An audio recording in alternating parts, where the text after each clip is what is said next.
We have two muscles left this semester to focus at in depth, and that is the biceps and the triceps. Today is the biceps. One of my personal favorite muscle groups. Yeah. I always had a hard time growing triceps. Yes. Okay, really what we're speaking about is the elbow flexors. So we're already giving away all the secrets here. This muscle's going to flex the elbow. Imagine that. Everybody calls these the biceps, but in reality there are three separate muscles. And our goal is to not only know the three, but of course most important for a personal trainer, how do we train the three? Why does moving your hand around affect different muscles working in your arm? Okay, so we have three separate muscles. The most famous and the biggest of them is the biceps. The full name for the biceps is the Biceps Brachii. Brachii means branch or upper arm. What do you think biceps means? Two heads. So this is the two-headed muscle of the upper arm. Okay, like bicycle, right? Two wheels. This is the only two-joint muscle that flexes your elbow.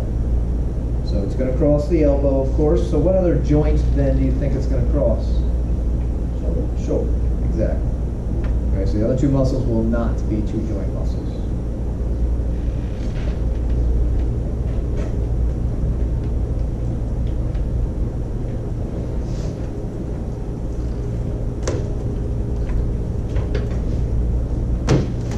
Two heads of the biceps are so named long and short head. There's actually not that much of a difference, but the long head is just a little bit longer than the other one, like an inch, like that.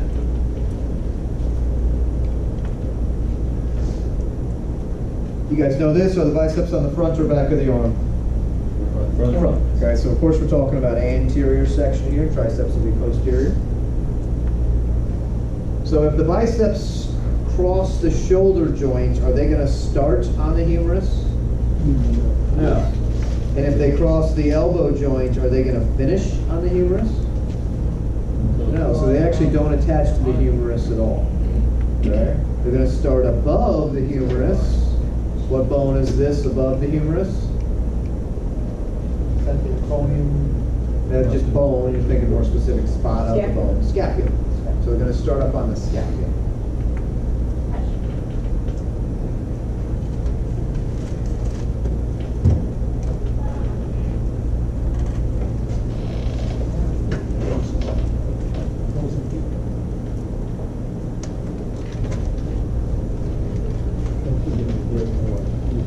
So the long head is going to start on what's called the supraglenoid tubercle of the scapula.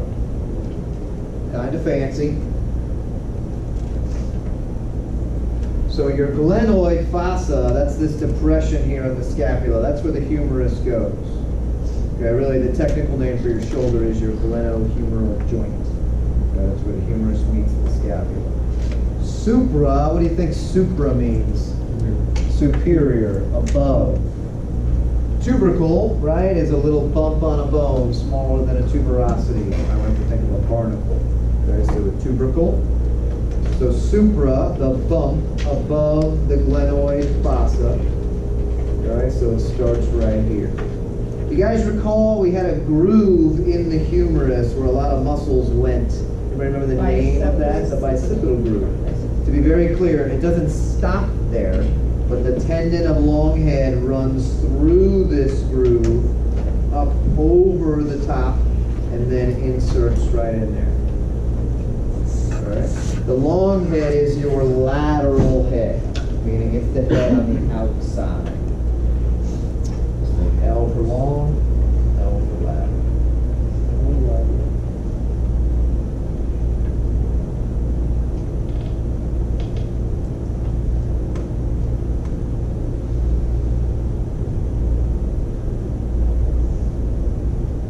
The short head is then, of course, going to be the medial head.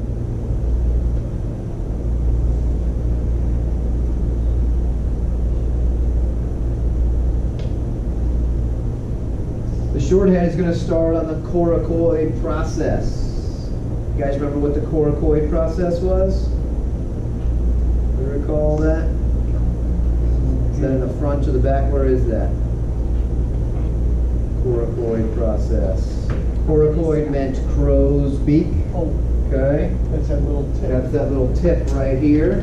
What muscle goes there? Getting close, it does protraction. Non-rotator. The Pec minor, yeah. So pec minor goes here, as does biceps short head. So our coracoid process, if you find your acromion process, go down about 1.5 inches and then press it relatively hard. You'll have a bony knob there. That is your coracoid process. I'll get in mind, right? So top, go down about 1.5 inches. Go down about 1.5 inches. Okay, then press in, kind of right where your front delt is. Okay, you feel the bony knob. Yep. So both these guys start on the scapula. We're going to insert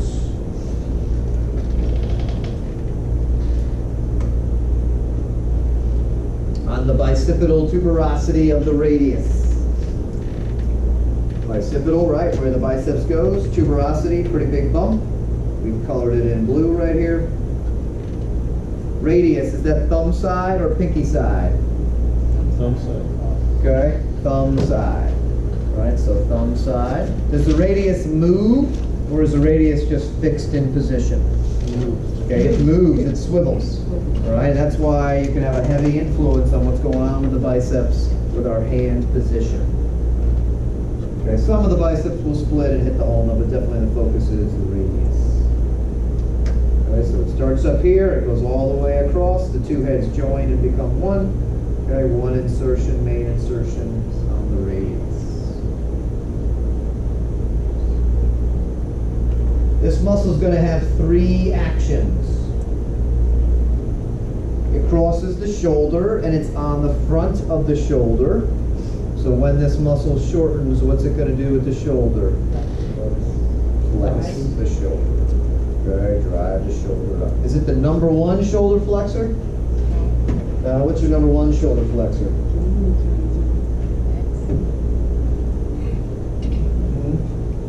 Final exam review. What's your number 1 shoulder flexor?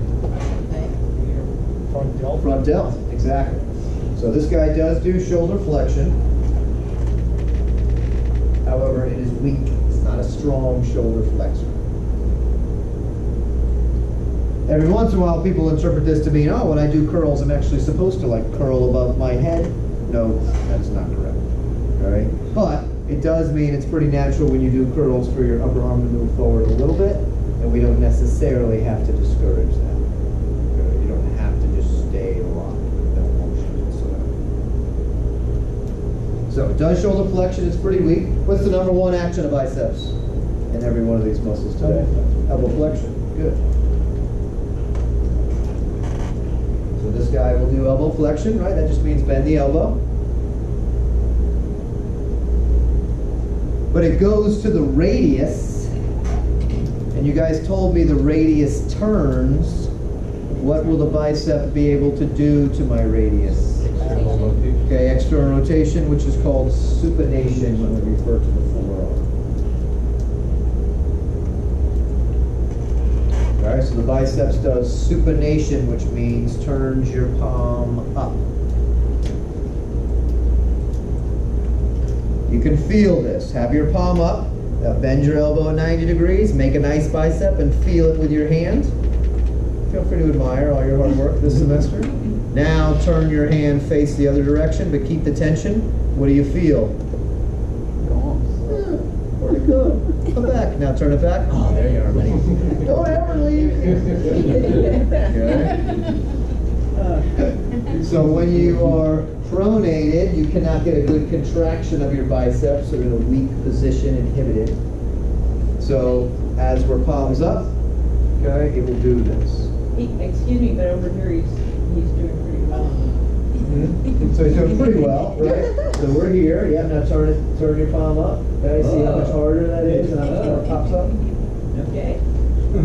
I didn't say you can't contract at all. I I didn't said you say can't get a that. good. I hear you. I mean, Yes. You can't get a good It was contraction. just, I fell into the trap. Right. He was looking for better, best, you know, Yes. and there I did. Better, I best. walked into I that. like Yeah, you should have saved me, ladies, I didn't know. All right. Couldn't see it from this angle, it was too small. Here, David, The chair was in the way. Okay, you can remember the word supinate, that you carry the soup in a supinated position. Okay, so palms up. All right, this is why people often be like, is the beach over there or is it over there? Muscle pops up when you do that. Okay, so this muscle does three things. It's the only one that's going to have three actions. All right, but it does supination. This is also why people often will, with reasonable due cause, will turn their wrist when they curl. Okay, there's some logic to that. We'll get more into that once we cover everything in the training.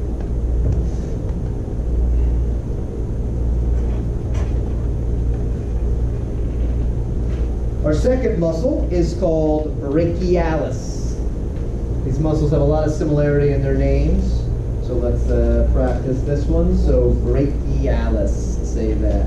Good. It's like achy brachy and then Alice at the end. Brachialis.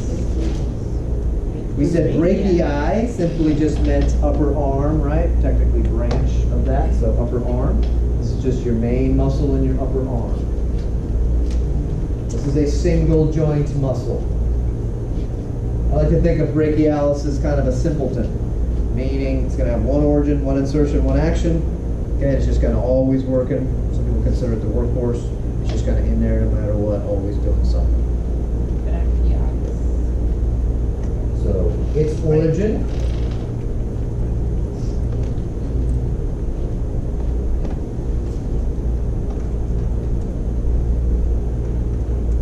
the lower half of the anterior humerus, the shaft technically is what we're referring. The shaft is just the main long part of the bone, and it's the bottom half, of course, from the front, right, your elbow flexors. So lower anterior half of the humerus. So does this guy cross the shoulder joint? No. No. Will it do anything at the shoulder? No. Okay, so it's going to go here to here.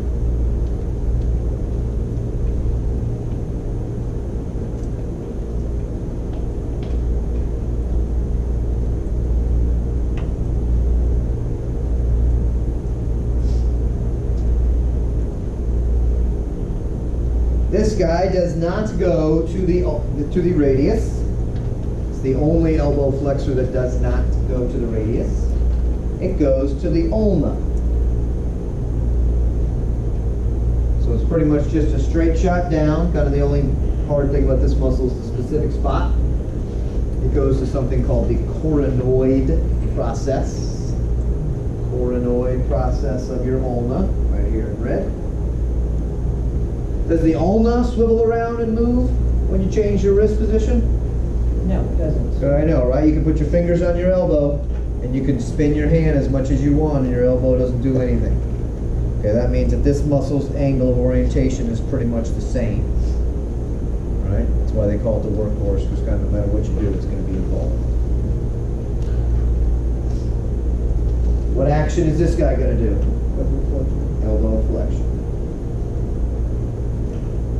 Is it going to do shoulder flexion like the biceps? No. Is it going to do supination like the biceps? No, because it would have to go to the radius.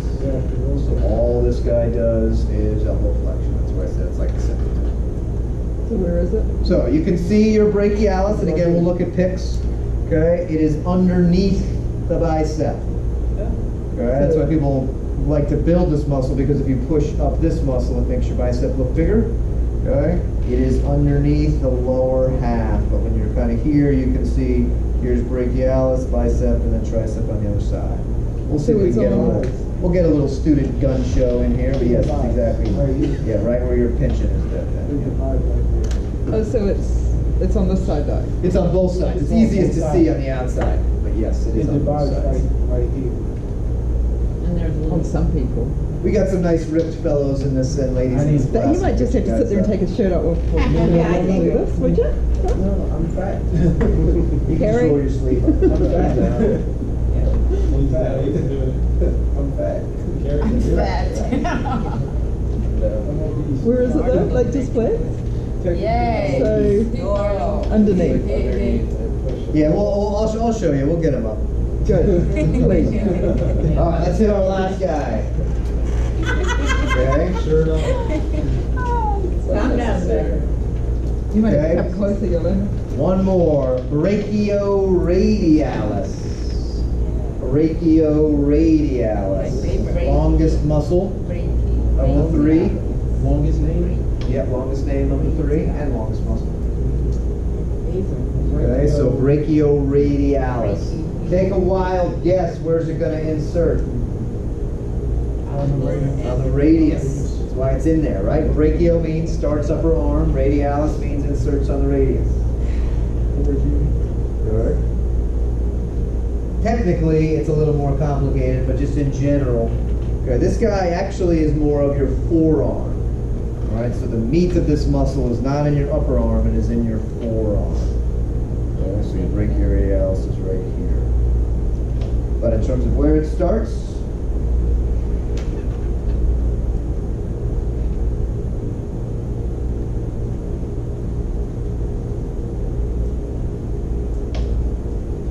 it starts on the lateral side of your arm. So if you're in an anatomical position, it's out to the side.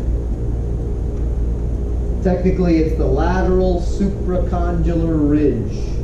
Sounds pretty fancy. A condyle, anybody remember what a condyle is on a bone? We talked about it last semester. So a condyle is like a knuckle-shaped part of a long bone where it meets another bone. So we had femur and tibial condyles. We have some condyles here. This is so we can do this. Supracondylus, so supra means what? We already answered that. Up. Okay, ridge is just a high rise. So lateral supracondylar ridge is this angle right out here on the side. It's a little hard to feel because you have a bunch of muscles there, but it's up on the outside down, pretty close to your elbow. So, yeah. Outside, lateral. Pretty much toward the end of the humerus bone. Mm-hmm. Yep, just above your elbow. Then this guy travels all the way down your radius.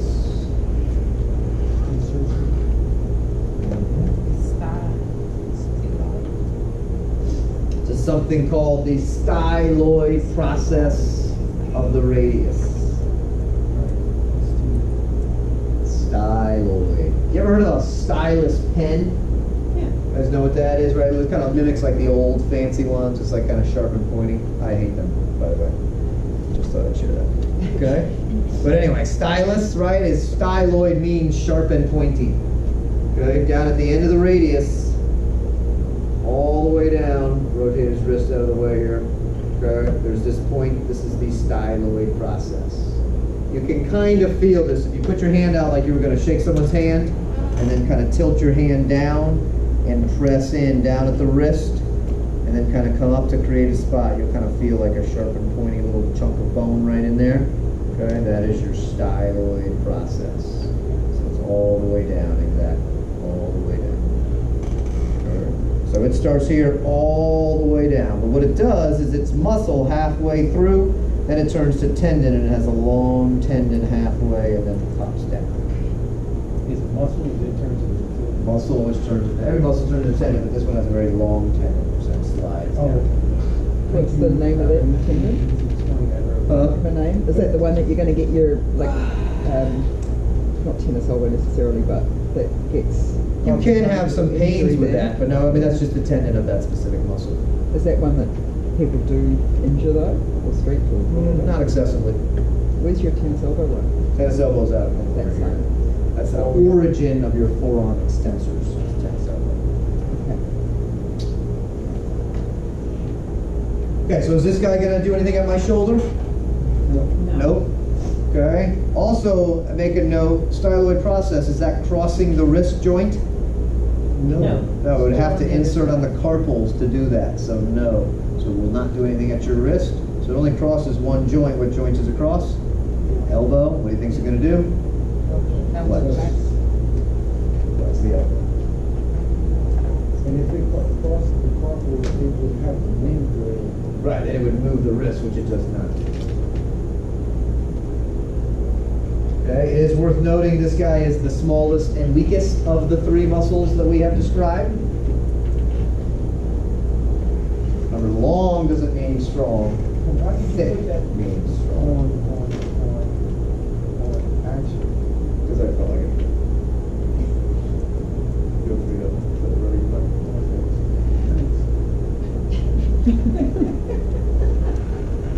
Now, when you train, you have a choice as to how you want to emphasize, or if you wish to emphasize, these muscles. When you do curls, you have three basic choices: palms up, thumbs up, or palms down. You can attempt a pinky up curl, but that's not very successful. Okay? So palms up, right? It doesn't really work. Okay? So palms up, thumbs up, palms down. That's the extension. So pronated, neutral. Right, so supinated, neutral, or prone. Okay, if we go palms up, got three muscles, three possible grips. Cool, no surprise. Each grip's going to emphasize a muscle. If we go palms up, so I'm in a supinated position, what muscle do you think is going to be the number one muscle working there? What do you say? Yeah, biceps brachii. But you can just say biceps if you want. Okay. So biceps brachii. Secondary muscle will be brachialis and brachioradialis. So I'm listing them in the order that they are working. Brachioradialis is in a pretty weak position now. So again, just to be very clear, this is listed in order. So the agonist, right, will be the first muscle. Synergist would be the second muscle. We're going to be picky on that. So on your test, right, you'll say, what's the agonist, palms up? And it's easy to remember the order because it's shorted. You would like, yeah, short to long. Name is short to long. What are some examples of palms up exercises? And again, don't just say bicep curls and be finished. We want to be specific. So, Table curls. well, and we want them to be the agonist. So yeah, so like, so let's just start off, right? So we have an easy bar curl. 45-degree row. Yeah, but then we want them to be the agonist, right? Because the lats will still be the agonist. But you're right. We're going to get to that in a second. Okay, so easy bar curl, like a preacher curl. You guys know what a preacher is? Okay, that's where you have that pad. We have a standing one at our gym. Usually you can do standing or seated. So you sit down, right, or you stand. You have a pad right here, and then you do curls like this. Yeah. Traditional dumbbell curl. What's the No. difference as far as targeting your muscles between the preacher and the dumbbell? Like why is the preacher curl so much better? I definitely would not say it's better. It is harder. It isolates it more. So basically the preacher does not allow you to cheat at all. And you can't move your shoulders. Right, at so all. you can't really move your shoulders and stuff. But it can put more pressure on your elbow as well. Is it a weaker position to have your Yeah, shoulders up? definitely a weaker position. It's really weak. It's weaker that they're locked in position and can't move. But if you were locking down here, would it be the same effect? Or no? It would be similar. That's just more of a comfort that you have a body, right? So we can't lock in there with that machine. But you could. I mean, you could in theory put something against the wall and be like, hey, don't let your arm move. You know, and do a curl like that with a dumbbell. So in these ones that you're giving examples of. These are all palms up, Palms biceps up, and then over the in them, the brachialis and the brachioradialis are all synergistic. Those Correct. two are synergistic. Correct. So if you're doing elbow flexion, you are working all three. But we want you guys to know which one's getting the most emphasis. And a strict curl is against the wall, is that where Strict you- curls up against the wall, exactly. And A your elbow power curl doesn't is where move. we swing a little bit, what you say? So the strict curl is when your elbow, you're trying to take No, the strict curl movement just out? means your body is against the wall. You can move your arm as much as you want. So what are you taking out of it by? So, well, first, what do you think? Is that harder or easier than standing? A lot harder, okay? Even when you stand, people will still swing and move just a little bit, use a little bit of momentum. But you're keeping your back against the wall. Keep your back against the wall. Well, that there's takes no away the momentum strength. at all. Yes, it's much harder. It's called momentum. So if you put someone in, say, a wall squat position and then say go do some bicep curls, is that a whole lot harder? Well, I mean, it'd be hard for two reasons. One, they'd have to hold a Squat. wall squat, which would be Yeah. annoying, but then also, yeah, if you're up against the wall, it's much harder to do a curl. Generally, I tell people take off 20% of what you usually curl up against the wall. Okay, power curl on the flip side intentionally uses some momentum to go heavier. All right, we lean forward and finish straight up.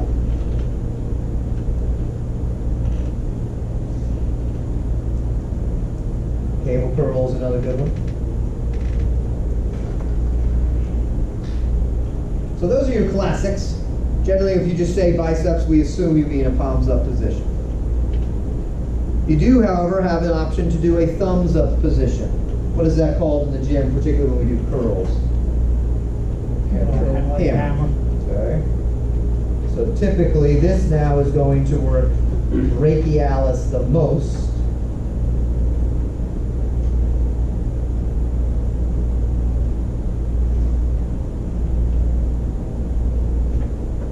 Biceps still gets a lot of work, and now actually brachioradialis. Actually, this is the strongest position for brachioradialis, but remember, brachioradialis is very weak. So even in its strongest position, it's not doing a whole lot. So thumbs up curl is going to work that brachialis underneath the bicep. Pretty strong muscle. In my experience, new people are pretty weak in this exercise, but actually if you train a lot, this exercise and this motion can get very strong.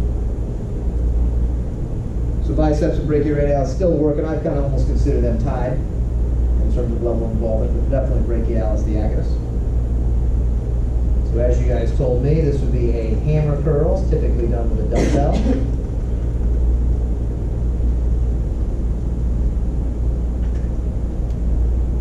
There is something called a parallel bar, which is we don't actually have this bar at Tyson's, but it's a small circular bar with two parallel handles.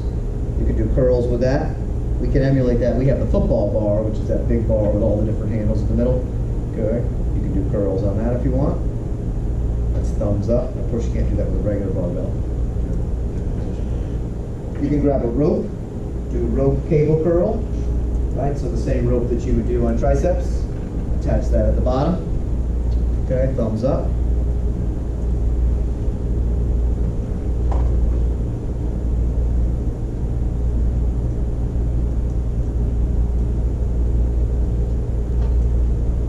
And then we have palms down, still doing curls, right? Don't flip in your brain to triceps. So we're still doing curls. What do you think the number one muscle working now is going to be? Brachioradialis.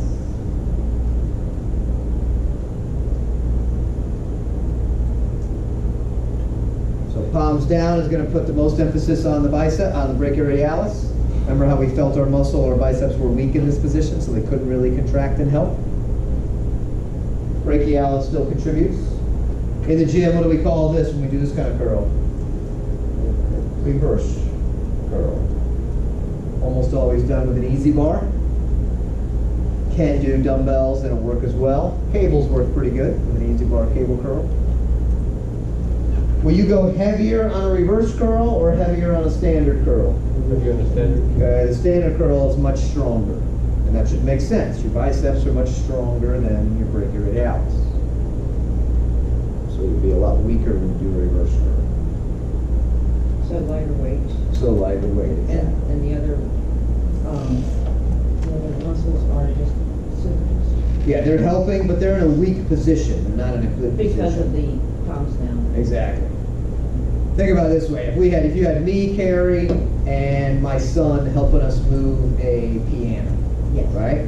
So Carrie and I might be a lot stronger than he is, but if we started to say go up around the steps, and for whatever reason, hopefully this doesn't end bad, but we're going up, and for whatever reason, we're both in kind of awkward positions, and suddenly he has to absorb most of the weight. The weight, yeah. He's doing most of it, even though he's the weakest of the three, right? So essentially what you're doing is doing this has made him and I weak, and so now all you have left is this guy, but that's expressed by the fact that if we were both involved, right, we could pick up that weight easy. That weight. And now we have to go weak, Gotcha. okay? So this guy does all the work.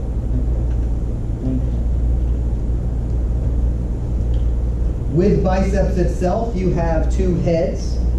You have a choice as to which head you want to emphasize.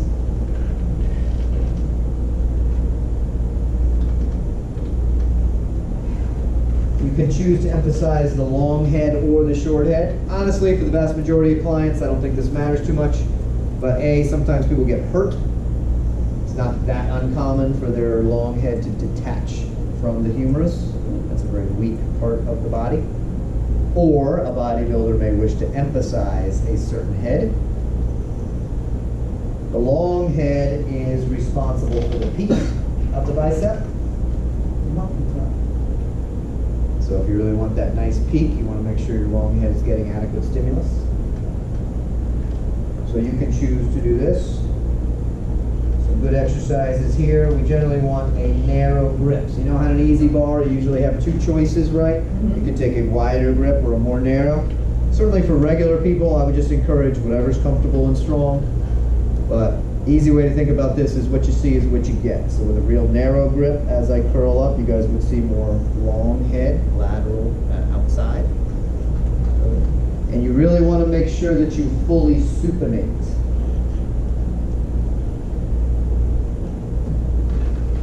This is where we have a little interesting dilemma. The barbell itself is actually a really good exercise for the muscle of the biceps.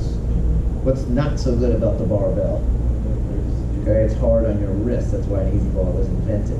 Okay, but the bar does a good job of forcing your wrist. You maybe even notice easy bars don't all have the same angle of camber. Okay, so if you want to do, it actually happened to me. I used to use an easy bar that was almost straight, and actually long head was pretty good. Then I went somewhere with another gym where the easy bar was like slanted like 45 degrees. And spent a lot of time doing that, and then that got more short head. Long head was not as developed, and then I had to go back, right, and try to figure out, like, oh, okay, what's going on? Why do we have to change that? Try to get that peak again. So this is a narrow grip on an easy bar? So narrow grip on an easy bar, we really want to fully supinate. So a lot of people, for example, will have dumbbells, and they'll really just hold it kind of more neutral, and they might just do a little twist at the end. In my opinion, that does very little. So if you want dumbbells and you want to hit the long head, you want to supinate by halfway, stay supinated all the way up through most of the negative, and then if you want to twist, you can. Or you can just stay supinated the whole time. Okay, really think pinky above your thumb. Really supinate. Okay, don't be content with just a little half up twist. So really supinate. Twist early. So what's the curl that comes out kind of to the That's side, another like good one. So crossbody? yeah, so you can do, so again, you can do a barbell curl. You can do the preacher curl again, especially with dumbbells. You can do a dumbbell cross body curl. That's what you're talking about. Yeah. So here you would start pinky up. I think the inside of the dumbbell comes to your opposite front delt. So we really get that good supination up like this. Concentration curl is pretty decent for this too. What's concentration curl? Concentration curls where you're seated, you put your tricep against the inside of your thigh, and you curl up. Same, different position. Same, yeah, it's a similar motion, yeah.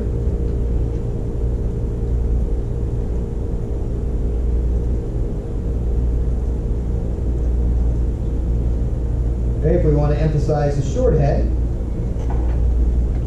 that adds more kind of thickness and bulk to the bicep. In my opinion, it's easier to hit.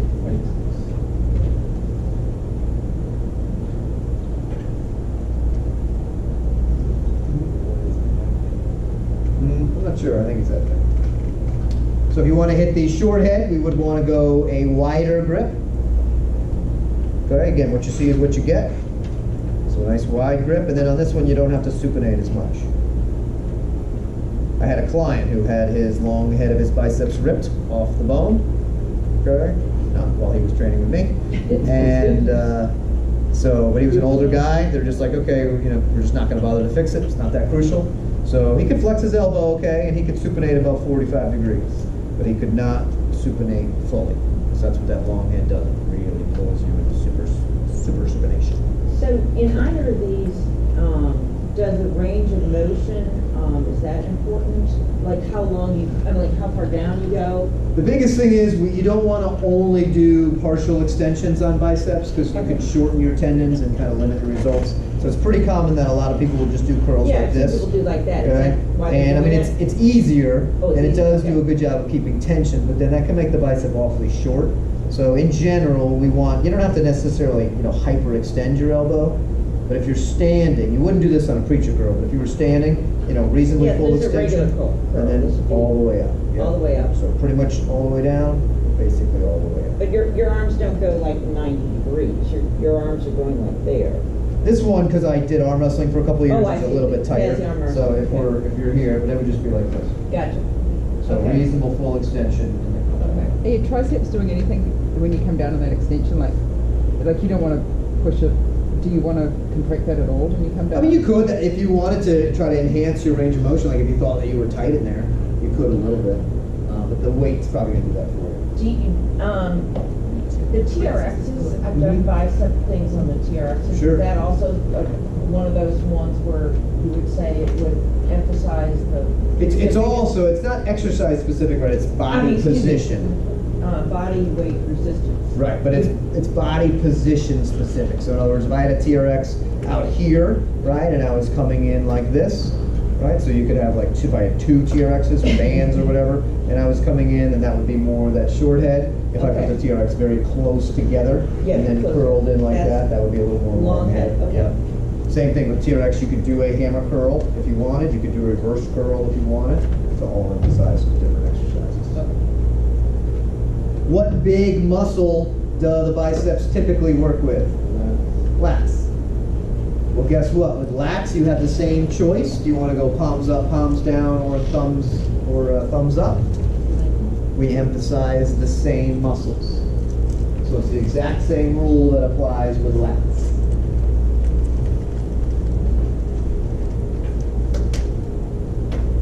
So the same rules apply. So for example, let's say palms up. So a palms up lat exercise. What would be the number one elbow flexor working in a palms up lat exercise? Biceps. Okay, give me 2 examples of palms up lat exercises. Bend over row. Yep, 45-degree row. The standard form there is supinated. What's the body weight version of a 45-degree bend over row? What's the? Body weight version of a 45-degree bend over row. Yeah. In other words, what replicates that exact same motion, but you do with body weight. Okay, now put your arms up. Now bring it down. Yeah, but it's your. Arms up higher. Bring it down. What'd you do? Hold on. What? Leaning over? Is it one of those, Not when there's a bar and you're heading Definitely not a towards? bench press. Is it a bar you're going into? Well, yeah, it's I guess you're holding a bar. You're holding It's a- a bar, it's a- but I don't know, it's a body weight. What are you doing, Fabian? Chin up. Chin up. Yeah, chin up. Oh. That was Yeah. painful. No, because there's another one where you. Well, yeah, I'm not saying it's the only exercise in the world, but we Yeah. wanted to use common exercises. Okay, so a chin up, right? What's easier, chin up or a pull up? Oh. Chin up. Okay, use much bigger synergistic muscle, biceps. That's when someone's first learning how to do that. Okay, thumbs up, lat exercise. What's going to be the main muscle working now? Brachialis. Give me 2 examples of a thumbs up neutral grip lat exercise. Pull up is thumbs up. You got thumbs up? Just Okay. a regular. Just a row. regular beaver cable row? Yeah. What's the dumbbell version of that? That's a pretty big hit. Dumbbell row. Okay, hammer strength row. You can do a pull-up this way, so you weren't wrong, but you do have to specify what's it called. It's called a neutral grip pull-up. Okay, neutral grip. That's where you grab the bar like this. Okay, remember how 24-hour had all those different grips, you know, on like the pull-up things? I mean, you can replicate this at test the range. Okay, then you got a palms down lat exercise. What's that going to emphasize the most? Brachioradialis. Give me 2 examples of that, preferably more common. The pronated. Okay, so we could do a pronated row. Yep, that certainly works. What's probably the most common example? Let's start with that. How about lat pull down? Okay, so wide lat pull down. Right regular pull-up. Throw that 90-degree row in there. Wide grip cable row, T-bar row, where you want to put it. And remember, that's typically a little weaker because that brachioradialis is not as strong. If you really want to hit your brachioradialis, anybody know what would you do to really emphasize the brachioradialis while doing those exercises? What could you do? Like the Close, but no, we can't just change our fingers if you're getting in the right direction. What was the first one? I want to really emphasize my brachioradialis while I do those exercises. So I've got a wide grip lat pull down, but I really want to work my forearms. Yeah. Supinate, well that's going to work my biceps. So. What else can I change if I can't change that? The width? Width, which one's going to work my forearms? Your close grip? Close. So do a close grip pull up. Really light up. Obviously it's harder, but that'll really relax it. So narrow grip. Narrow grip, yeah. So if you push the arm, or do you do, like on the same day, are you doing lats and biceps on the same day? Do you just work them together, like just do all your lat exercises and get it done together? Yeah, typically if you're going to do back and bis on the same day, you would certainly start with back and then finish off with bis. And then typically what we do, one of the big reasons why I want to be aware of this is you probably don't want to have the same lat exercise. Like let's say if you're going to do 3 or 4 lat exercises in one day, you probably wouldn't have all the same grip. Now you don't have to mix it up every day, but in other words, if I did a 45-degree row, then I did a chin up, then I did a supinated grip cable row, that's all palms up. Okay, there's going to be a lot of emphasis on the biceps. Also, that area is going to get pretty tired. So if I want well-roundedness in general, I'm not saying all the time, I might do a lat pull down, right, which is palms down. I might do a neutral grip row, and then I might do that 45-degree row. Now I've hit all my positions. You're less likely to get tendonitis that way. You're more likely to have overall development. Okay? When you do your biceps, you don't want to forget about the other two. So most people just do the classic biceps, which is totally fine for beginners. But as you get more advanced, you don't want to never have performed a reverse curl. Okay? You'll never have done a neutral grip curl. Those muscles should get some stimulus too. All right, let's see. Carrie, come up here. Steve, come up here. And let's get one of our ladies up here. Laura, you got the tank top on. Come on up here. Yeah. All right. Yolanda. Get the gun show. Susie and Yolanda. Yolanda, take your shirt off. Yeah, It's even I'm not about. going to exclude you from the party. If you want to come on up, feel free. All right, so we want to see our 3 muscles. Okay, generally there are 2 positions to see all of them. Yes. Okay, yeah, roll up those sleeves, baby. Feel free.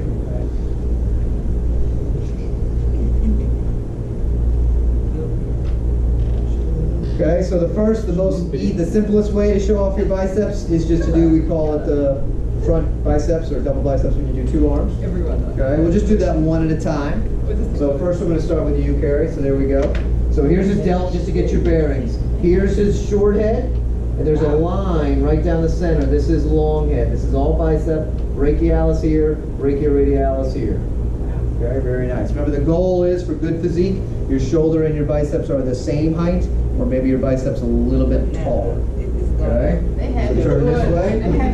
Okay? So here we have a little clear separation. Here's the short head, right? Then the long head is right here. This comes across all biceps. Brachialis right here, brachioradialis right there. Where's the short head again? Is that the? Okay, short head is this thing sticking out, yeah, and this. gotcha. This whole thing is the short head. Gotcha. Okay, same thing, arm up at the side. Good, so here's our short head right here. Long head makes the peak. This is the tendon of the bicep, very easy to see going into the radius. Here is the brachioradialis. Here is your brachialis coming across. Cool. Okay, Yolanda. Okay, so we've got the same thing, short head coming across. So the short head seems like it exudes from the armpit. Okay, your bicep long head is right here. Okay, brachialis down here, tendon, brachioradialis right like this. That's why most professional bodybuilders actually turn their wrist this way to make their forearm look bigger. Could they all do that? 'Cause that would be very cool. Do the one where that looks very nice. Yep, so that makes this pop out more. Okay, and it's kind of a balance. If it's too much this way, this gets too flat. So really good bodybuilders will do kind of a balance, whatever works the best for them. Ooh, cool. Okay, the second view we want to see is everybody take a 90-degree turn. Okay, now you're going to pretend that you're going to do a hammer curl. Okay, hammer curl. Just one at a time. So first let's just look at Carrie. Put your arm down for a second. Just relax, just relax. Okay, I'm just going to give him a little resistance so his muscle can pop out a little bit. So curl up halfway, good. Here's biceps. This is brachialis right here. This is brachioradialis, turning to tendon, coming all the way down right there. Okay, nice, thank you. Okay, so same thing here. So push up on me, good. So biceps here, brachialis right here, brachioradialis, turns to tendon, comes all the way down, styloid process, right there. Okay, so brachioradialis is this chunk right here. Okay, tendon from here down. Yep. Okay, let's go this side so people can see. There we go. Face me. Good. Yep. So she's here, so curl up a little bit. Good. So we're right here. There's a nice vein that runs down your bicep called the cephalic vein. I was so excited when mine popped out. Good. It's right here. Here's your brachialis. This is your brachioradialis, which turns to tendons all the way down to the styloid process. Right in there. Okay. Yolanda. Right. Same thing. Okay. So here's biceps. Brachialis right down here. Okay, brachioradialis. You can see her brachioradialis starting to pop out right there pretty nicely. Comes down, tendon, all the way down like that. All right, let's give our people a nice round of applause. Being up there.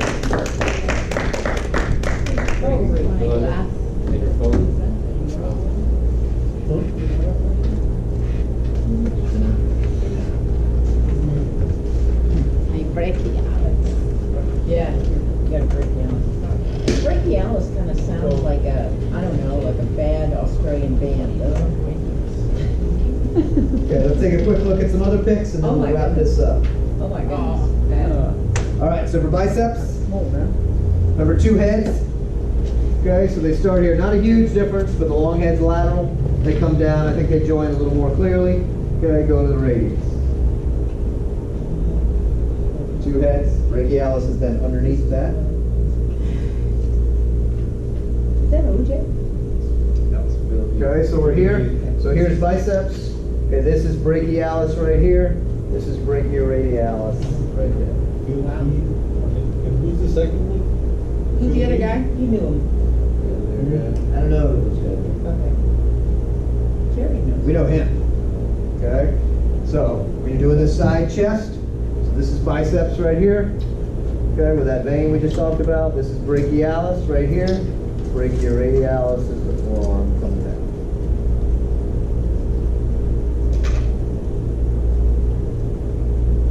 Okay, that's biceps. So you can see your 2 tendons, so long and a little bit fragile tendons up here at the top, coming down, inserting on primarily. Okay, that radius. They do look right. Okay, here is now with the 2 of them. So we got the long head, short head coracoid process, and then now you got brachialis coming down So where's your tendonitis hitting you? here. What I mean, tendonitis just means you have a tendon, an inflammation of a tendon. Okay, so generally on your arm, what's the most common? It's right now. Probably, bicep, where the bicep insertion point is. I mean, actually, I would say it's much more Down common here. in triceps than biceps, but if it's there. If it's more forearm, then yeah, it could be your forearm extensors, which isn't pictured, or it could be possibly brachialis. This is just brachialis, right? So remember, lower half, so it does not come up here across the shoulder. Goes straight down to the ulna, doesn't hit the radius. So remember our simpleton muscle, just one origin, one insertion, one action. Okay, another picture of brachialis. This is brachioradialis with the arm turned over, so you see it starting and then coming across. Long and thin. Okay, that tendon goes all the way down to the styloid process. Okay, this is a probably easier picture of the arm just stuck out like this. Okay, so we're up here on that ridge of the humerus. It's very long. You were talking about tendonitis. Most tendonitis originates right here. Okay. Comes across, here's your tendon. So it's about half muscle, half tendon, all the way Oh, down. the other one is carpal tunnel. Carpal tunnel, that's in your wrist. Yeah. Yeah, that's, Here's That's all what I 3. was- Biceps, brachialis, brachioradialis. So from the front, Okay, here we have our biceps. It's a little hard to see, but if you're up real close, there is a line right here. That's where his short head is, and then his long head is on top of that. Brachialis over here, a little tougher to see. Brachioradialis, right there. Anybody know who that is? It's probably my favorite bodybuilder on the North. He was in Pumping Iron. Robbie Robinson.